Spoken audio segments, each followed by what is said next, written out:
Hi, everyone. My name is Dr. Orlando Harris. I'm an associate professor of nursing and medicine here at the University of California, San Francisco, and one of the co-directors of the California Center for HIV Syndemic Policy Research.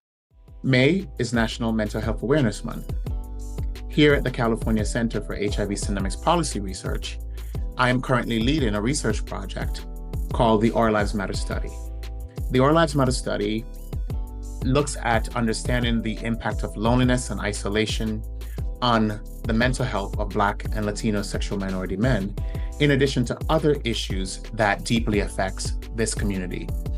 Our team is made up of people that represents various sexual and gender backgrounds.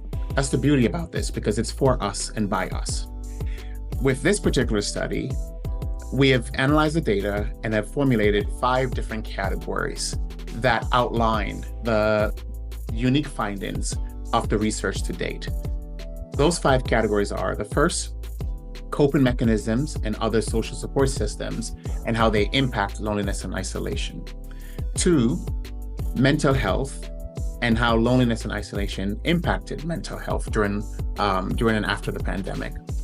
3, COVID-19 and how COVID-19 exacerbated the impact of loneliness and isolation for these men.